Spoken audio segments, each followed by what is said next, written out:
बीटीटीएच Nobel 2 की और एक नई वीडियो में आप सभी का स्वागत है। चलिए स्टार्ट करते हैं। लास्ट एपिसोड में हमने देखा था जियान, यूरो और बाकी ये सब लोग उस मेन हॉल के अंदर चले आए थे। उनको वहाँ पे देखने को मिला था 7 स्टोन इनकर्विंग और उन्हीं 7 स्टोन कार्विंग में उनको 7 पपेट भी दिखाई देते हैं, जो कि 7 लाइट के क्लस्टर जिनमें इमोर्टल लेवल का फाइटिंग स्किल रहेगा उनको प्रोटेक्ट कर रहे थे।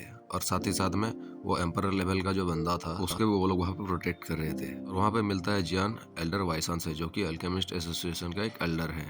अभी वो जियान को इसके बारे में सब कुछ बताते हैं कि कैसे कैसे है। वहाँ पे एक लाइन था, डिवाइडिंग लाइन, जो कि ग्रे और व्हाइट कलर का था। वो बताते हैं कि जैसे जैसे ये लाइन धीरे धीरे गायब हो जाएगा उसके बाद ये जो 7 स्टोन इनकर्विंग है यानी ये 7 पपेट है ये जाग जाएंगे और उसके बाद यहाँ पे हमें बहुत ही ज़्यादा परेशानी का सामना करना पड़ सकता है, क्योंकि जो सातों पपेट थे बहुत ही ज़्यादा पावरफुल थे। यहाँ पे अगर सब लोग मिलके भी उनसे लड़ते तब बहुत ही ज़्यादा मुश्किलों का सामना करना पड़ेगा। अभी आगे जियान यूरो के कहने में कुछ कानाफूसी करता है। वो यूरो को बोलता है कि जब तक ये ग्रे एंड व्हाइट लाइन जो है ये पूरी तरह से डिसअपीयर हो जाते हैं तुम रस मत करना, क्योंकि भले यहाँ पे बहुत ज़्यादा प्रेशर ट्रेजर छिपे हुए हैं लेकिन हम अगर वहाँ पे पहले जाएंगे तो हम वहाँ पे सबका कॉमन एनिमी बन जाएंगे। जो भी चीज़ें यहाँ पे है वो सब हॉट पोटैटो की तरह है।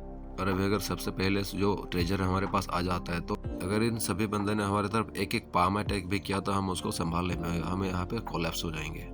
तभी जो एल्डर बाइसन रहते हैं वो सोचते हैं मन ही मन कि जियान जो है बहुत ही ज़्यादा टैलेंटेड है, उसका कल्टिवेशन लेवल ही इतना ज़्यादा टैलेंटेड नहीं है, उसका जो अल्केमी लेवल वो भी बहुत ही ज़्यादा एडवांस लेवल पे है। लेकिन इतना टैलेंट होने के बाद भी जो ये यंग मैन है बहुत ही ज़्यादा काम और बहुत ज़्यादा रिलैक्स रहता है, थोड़ा सा भी एरोगेंट नहीं है। हमारे एसोसिएशन के प्रेसिडेंट ने इसको हमारा एसोसिएशन का पार्ट बना के बहुत ही अच्छा काम किया, क्योंकि इसका फ्यूचर अचीवमेंट बहुत ही ज़्यादा है, इसलिए अगर हम इससे जुड़े रहते तो हमें बाद में जाके फ़ायदा मिल सकता है। तभी एल्डर वाइसान उसके साथ जो लोग आए थे उनको बोलता है कि अगर हो सके तो हम जियान का हेल्प करेंगे यहाँ पे, क्योंकि हमें प्रेसिडेंट ने कहा ही था इसका केयर लेने के लिए। और इसका जो ऑरा है मुझे थोड़ा सा अनयूजुअल लग रहा है, बहुत ही ज़्यादा सिंपल नहीं है। अगर ये जो ट्रेजर्स है ये जियान के हाथों में पड़ जाता तो ये हमारे लिए अच्छा बात है। अभी एल्डर वाइसान के जो नज़रों में जियान का बहुत ही ज़्यादा इज्जत बढ़ चुका था पहले से, क्योंकि जियान का छोटा छोटा एक्शन उनको बहुत ज़्यादा जियान के प्रति उनका रिस्पेक्ट बढ़ा देता था।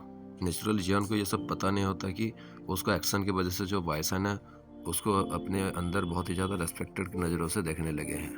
और वो जो लाइट क्लस्टर है उसी तरफ देख रहा था। जो वुआन रहता है वो भी इस लाइट के ग्रुप को देख रहा होता है और उसका आंखें चारों तरफ रोल कर रही होती है। वो सोच नहीं पा रहा था कि अभी वो सोचे क्या। उन्हीं बहुत सारे लोगों की भीड़ में जो फैमिली थी वो भी लाइट को ग्रुप के देख के बाकी चारों तरफ एक बार देखती है। वो देखते हैं कि यहाँ पे जो लोग खड़े हैं कम से कम वहाँ पे 500 लोग होंगे। वो सोचते कि यहाँ पे जितने भी लोग खड़े हैं अभी एक भूखे भेड़ी की तरह दिख रहे हैं। जब ये सील पूरी तरह से अंडेम्ड हो जाता है वो सब वहाँ पे झपट्टा मार के उसको खाने के लिए चले जाएंगे। तभी उन्हीं भीड़ में से एक आवाज़ आता है, अब ये सील टूटने वाला है। जियान भी वहाँ पे देखता है और अपने मास्टर से पूछने लगता है, मास्टर ये सब जो इनका प्रोटेक्टर है ये सब है कौन? तभी मास्टर बोलते हैं कि देखो मुझे ये सब बारे में पता नहीं है, ये जो रूइंस के अंदर ये जो पावर हाउस के बारे में ये सब वो मुझे पता नहीं है। अभी एक टाइम पे एक स्टेप लेना ही जरूरी होगा, तुम बस देखते जाओ और आगे अपना सोच समझ के स्टेप बढ़ाना।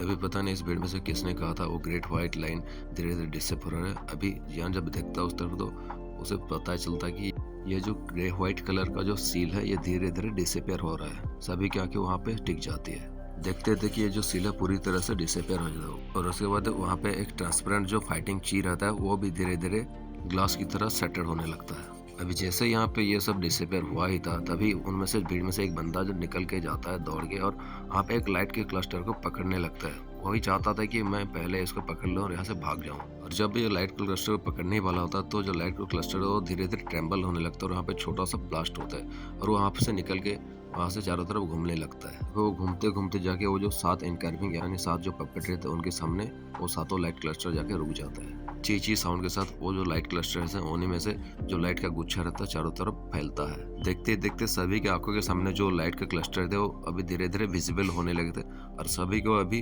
क्लियरली दिखाई दे रहा है कि यहाँ पे जो 7 इमोर्टल फाइटिंग स्किल है वो पूरी तरह से दिखाई देने लगा है। अभी वो सातों ट्रेजर्स उन सातों फिगर के सामने जाके रुक गया था। सभी लोग जब उस तरफ देखते तो उनका जो आंखों का जो कलर है वो अभी ब्लडी रेड हो जाता है। वो देखते हैं कि ये वाकई में एक इमोर्टल लेवल का फाइटिंग स्किल है और ये पूरी तरह से अनसील हो चुका है। उन सभी स्क्रॉल में से अभी एक एंसेंट फीलिंग आ रही थी और एंसेंट ऑरा रिलीज हो रहा था। इसको फील करके सभी की धड़कन थोड़ी देर के लिए रुक गई थी।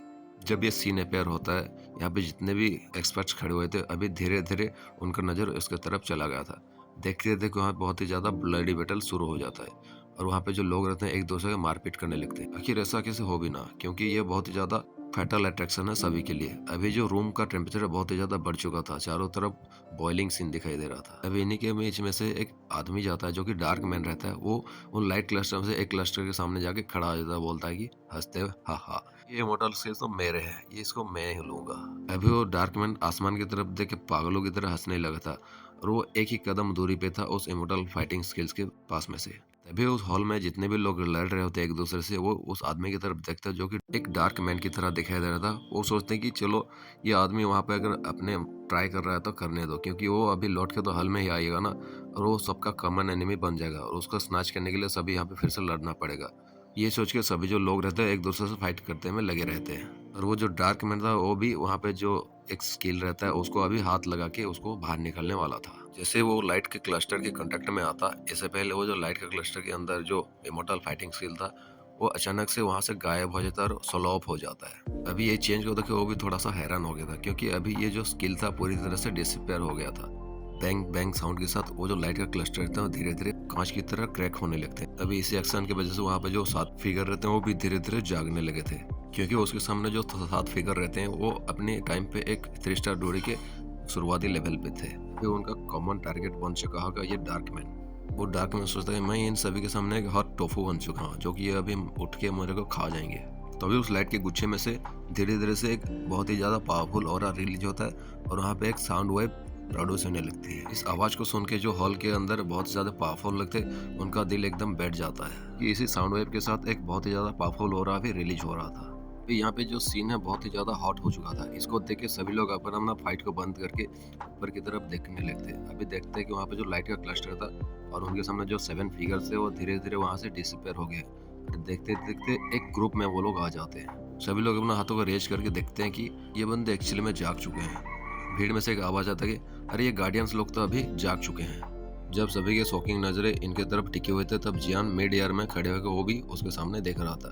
वो देखता है कि वहाँ पे जो 7 इनकर्विंग्स है वो पूरी तरह से 7 मानव में बदल चुके हैं। वो देखता है कि जो बीच में है वो एक ग्रे व्हाइट कलर का कपड़ा पहना हुआ है और बाकी को जो 6 कठपुतली या फिर वो गार्डियंस हैं वो उसके दोनों तरफ खड़े हुए हैं।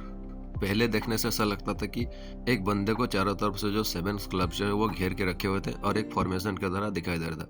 और अभी देखने से ऐसा लगता है कि ये पूरी तरह से इंसानों में बदल चुके हैं। जियान फील करता है कि ये जो फाइट फिगर के चारों तरफ खड़े हुए हैं बाकी 6 बंदे, इनमें से ऐसा एक ऑरा रिलीज हो रहा था जो कि उस 6 ग्रेट क्लैन में से जो बंदे आए हैं, जो जीनियस बंदे, उन्हीं में से रिलीज होता है। और बाकी का जो बीच का जो बंदा है उनमें से कोई भी ऑरा रिलीज नहीं हो रहा था, लेकिन यही सबसे ज्यादा पावरफुल था और यही वो एम्परर था जिसने इस पूरी की पूरी रिमेन्स को बनाया है। अभी जो इस रूम के अंदर वो 7 लोगों के चारों तरफ एक व्हाइट मिस्ट फैला हुआ था, धीरे धीरे डिस्पेयर हो जाता है और उन 7 लोगों को क्लियरली सब लोग देख सकते हैं। अभी सभी लोगों को ये सीन को देख के ऐसा लगता है कि उनको किसी ने एटम बम की तरफ ढकेल दिया है। वो सब एटम बम के बीच में खड़े हुए हैं। अभी यहाँ पे जितने भी लोग आए हैं इनको ऐसा लगता है कि ये एक फ्राइंग पैन में खड़े हुए हैं, उनको कोई तलने की कोशिश कर रहा है। जो 7 इमॉर्टल लेवल के लाइट के क्लस्टर रहते हैं अभी वो 7 बंदे के पास जाके एक एक करके उनके अंदर घुस जाता है। और जब ये क्लस्टर घुस जाते हैं उनका आंखें जो कि हजारों सालों से बंद थी धीरे धीरे खुलने लगता है। जब 7 का आंखें खुल जाती है तब हम फील कर पाते हैं कि हजारों सालों से बंद हुआ आंखें जब खुल जाते हैं, चारों तरफ एक खतरनाक लेवल का किलिंग इंटरनेट फैल जाता है। अभी उन 7 क्लस्टर में से एक बंदे का आवाज है तो बोलता है कि इन सभी ने हमारा फॉर्मेशन को तोड़ दिया है, किल विदाउट एनी मर्सी, बिना किसी दया के सभी आदमियों को मार डालो यहाँ पे। ये कहते ही वो जो 7 बंदे रहते हैं वो इन पावरफुल लोगों की तरफ रश कर जाते हैं फाइट करने के लिए। लेकिन इसका जो अगला सीन है हम नेक्स्ट एपिसोड में देख रहे होंगे। तो जो लोग नए हैं चैनल को सब्सक्राइब कर सकते हैं और हमारे साथ BTTS2 की स्टोरी लाइन पे जुड़ सकते हैं। मिलते हैं जल्दी और एक इंटरेस्टिंग एपिसोड के साथ, तब तक बने रहिए एंड सी यू अगेन।